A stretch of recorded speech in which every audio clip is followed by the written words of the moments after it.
Hello, I'm Statman Cam and this is my season review of Manchester United in 2019-20. Before we get into the video, a quick thank you to every single one of you. The support recently has been absolutely incredible and we're really pushing on now towards that 1,000 subs mark. In the coming days and weeks I'll be ramping up the content, so even though there's no football on, you won't be missing out. So, a quick recap of how the season panned out for United. So in the Premier League, United finished in third place with 66 points. United were 33 points off Liverpool, who won the league. In all three cup competitions, the Europa League, the FA Cup and the Carabao Cup, United made the semi-finals in all of them and were eliminated at that stage in all three competitions. In terms of competition performance, the main thing and the most important thing from the season is that United qualified for the Champions League for next year. This is where I and all other United fans want to see our team, and it will help to attract, hopefully, big money signings. Now, we'll have a quick look at some player stats, and then we'll get into the meat of the video and assess how the season panned out. So the top scorers for the season in the Premier League were Anthony Martial and Marcus Rashford, with a very reasonable 17 goals each. In terms of assists, United's top creators were Bruno Fernandez and Marcus Rashford, with 7 assists each. Now, moving on, this season seems to have gone on for an absolute age. And so to help us assess how United have fared at different points throughout the season, I've made here a graph of United's rolling points average from the previous 5 games. So the first thing you'll notice by looking at this is that United have been pretty inconsistent.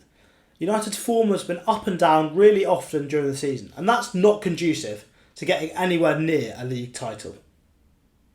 Realistically, to be getting near a league title, you need to be averaging over 2 points a game.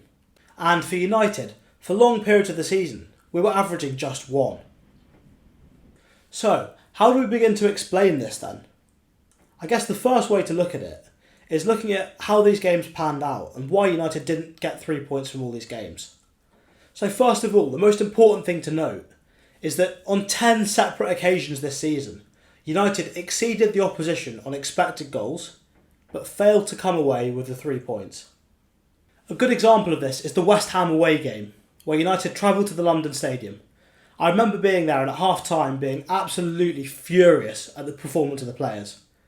But as usual, it came down to some quality moments. Now, Harry Maguire had a great chance to score, to make it 1-1 following a corner. But instead he missed the chance, and West Ham were able to make it 2-0 towards the end of the game, despite their expected goal tally being below 1.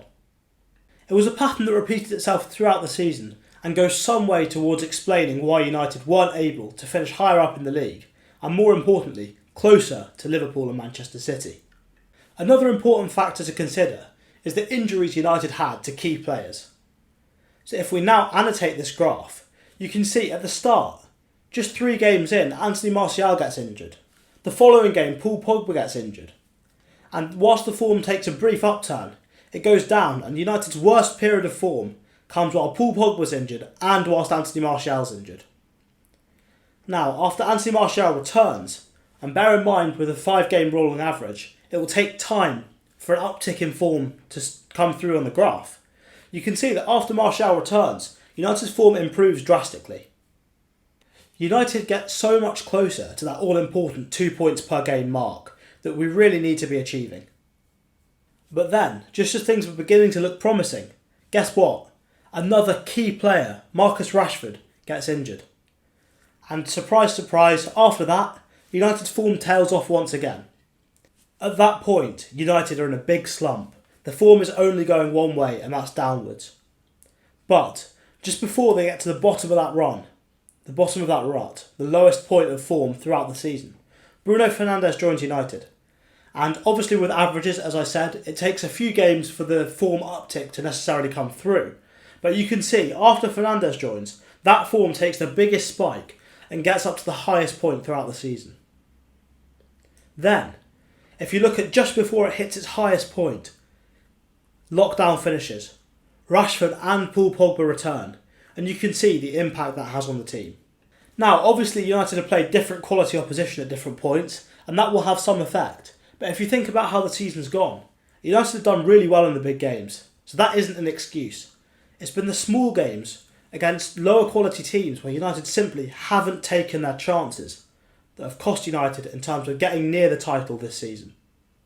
Another notable feature of United this season is the excessive reliance on individual brilliance and purple patches from individual players.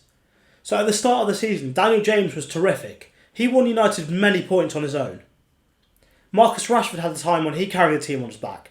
Martial likewise, and Bruno Fernandez, since he come in, he's been getting goal contributions pretty much every single game, which have been a major factor in the team's results.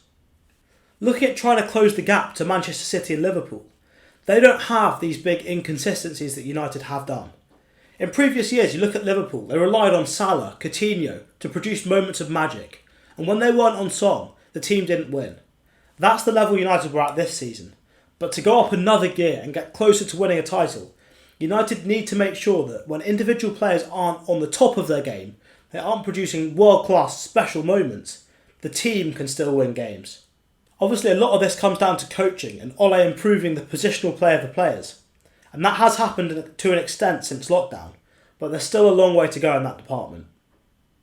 That, though, is for a different video. So if you want to see a video on tactics and how Ole can improve the positional play of the team next season, drop me a comment down below and let me know. But for now, I want to focus on some other elements that United fans have been very, very quick to criticise.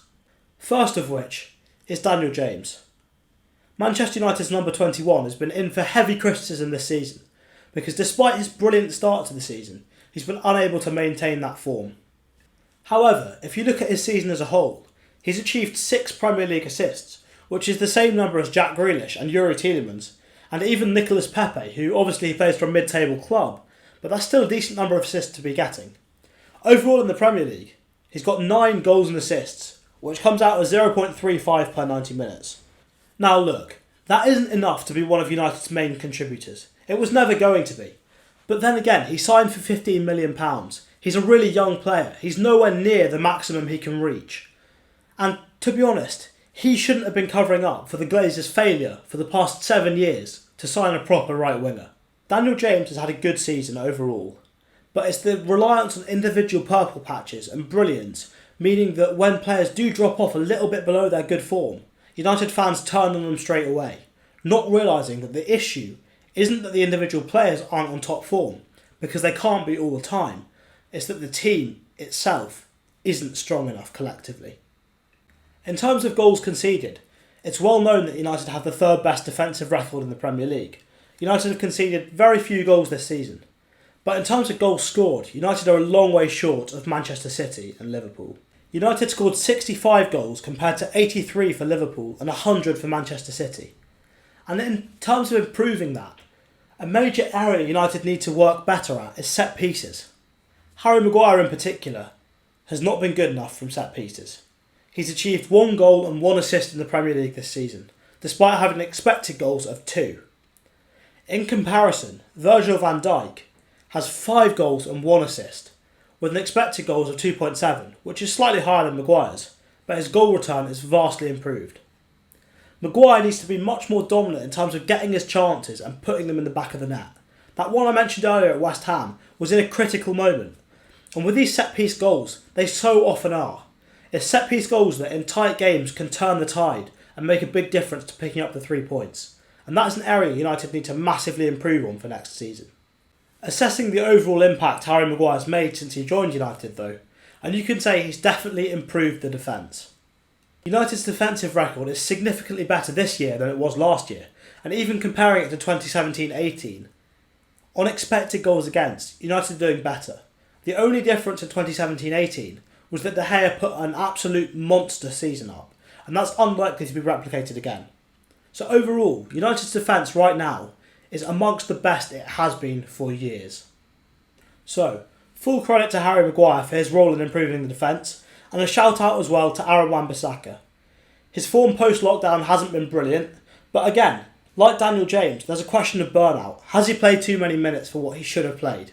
And the answer clearly is yes. He's played pretty much every first team minute whilst he's been fit, because there's been so little competition for him in that right back spot.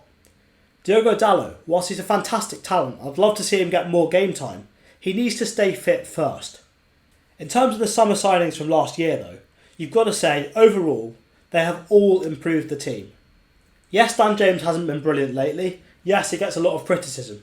But overall, without his contribution, United would not be in third place in the Premier League. We would not have qualified for the Champions League next season. Harry Maguire, again, without his improvement to the defence, United wouldn't be in the position we're in. And the same can be said for Aaron Wan-Bissaka. Now, if we rate United's season as a whole, I would give the season a 7 out of 10. Because United didn't win a trophy, we only finished third, and again we were level on points with the Chelsea team, who dropped far too many points. If we'd even just taken some of our chances in the early part of the season, United would have been well out of sight of that Chelsea team many weeks before the end, and who knows, could have rotated in the Premier League to enable better success in other competitions. So, my targets for Manchester United next season. How can United improve and get to the next level? What do I want to see from the team as a whole? Well, firstly, I want to see United reduce their aerial weaknesses. United have been far too vulnerable in the air from set pieces and general play for a long time. Now for me, two members of that back three of Lindelof, Maguire and De Gea need to be dominant aerial presences. So whether you replace Lindelof or you replace De Gea, one of them has to go and be replaced by someone who's much more dominant in the air to give United a much better balance at the back. This will also carry an improvement in terms of attacking threat from set pieces as well, which is clearly, as we've mentioned earlier, something United need to improve in order to score more goals. And scoring more goals is my next target for Manchester United next season. I want to see United get over 80 Premier League goals. If United can hit that mark whilst keeping their defensive record the same, we'll be a hell of a lot closer to City and Liverpool next year, if not ahead of them. Now, my final target for the season is to get to the Champions League semi-finals. Now this seems like a big ask, but if United sign Jadon Sancho and a couple of other good squad depth players, United genuinely can go a long way in the Champions League. Getting out the group stage may be tough and United may have a game every 3 or 4 days, but if United have some good squad depth signings, which admittedly at the moment doesn't look too likely, but if we can get some good players in, there's no reason why United can't be up there with some of Europe's elite. I also want to see United win at least one trophy next season. The same thing that happened to Liverpool. They won the Champions League first and then the Premier League. You need a little bit of silverware to get you going, to get that taste for it. And I want to see United achieve that next season. It was disappointing to fall short this season, but with more depth added, and that is the key, United can challenge on multiple fronts and should be much closer to winning trophies next season. Thank you so much for watching this video. If you've enjoyed it, please do let me know. And over the coming days and weeks, I'll be uploading more season reviews focusing on individual players, coaches, and anything else you guys would like to see. So thank you very much, and until next time, goodbye.